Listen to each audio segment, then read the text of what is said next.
السلام علیکم dear viewers, آپ کے فیورٹ انفارمیٹو چینل دارالحکمت سے میں ہوں پروفیسر شبیر احمد۔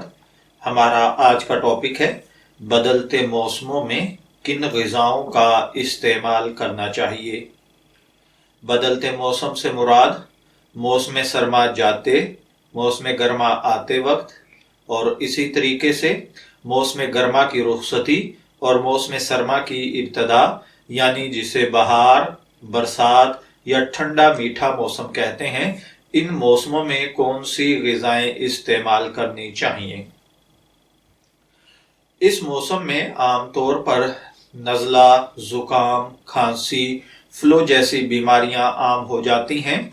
طبی ماہرین کا کہنا ہے کہ اس وقت پر چکن سوپ، رسدار پھل، لہسن، پیاز، ادرک، مچھلی اور کالی مرچ کا کھانے میں استعمال ان بیماریوں سے بچنے کے لیے انتہائی مفید ہوتا ہے۔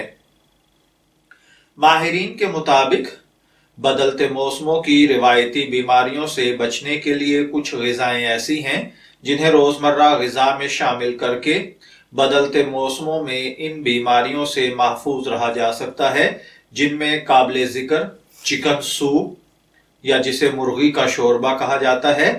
یہ ویسے تو ہر موسم میں بہتر غذا ہے، لیکن خاص طور پر بدلتے موسم میں اس کا استعمال زکام کے وائرس سے بچانے میں بڑی مدد کرتا ہے۔ اگر اس میں ابلی ہوئی سبزیاں بھی شامل کر لی جائیں، یعنی چکن سوپ کو سادہ بنانے کی بجائے آپ چکن سوپ میں ویجیٹیبل سوپ ملا کر بنا لیں تو اس کے مفید اثرات اور بھی نمایاں ہو جاتے ہیں۔ بدلتے موسموں کے فروٹس میں جیسے موسمی وغیرہ اپنی آکسیڈنٹ خوبیوں سے بھرپور ہوتے ہیں اور ان میں شامل وٹامن سی سردیوں میں ہماری صحت کے لیے انتہائی مفید ہے، لہٰذا ان فروٹس کو اپنی روزانہ کی خوراک کا حصہ بنائیں۔ اور سٹریس فوڈ کے ساتھ ٹماٹر، سرخ مرچ، آلو، شکرکندی کو بھی اگر اپنی خوراک کا حصہ بنائیں تو مزید فائدے حاصل کیے جا سکتے ہیں۔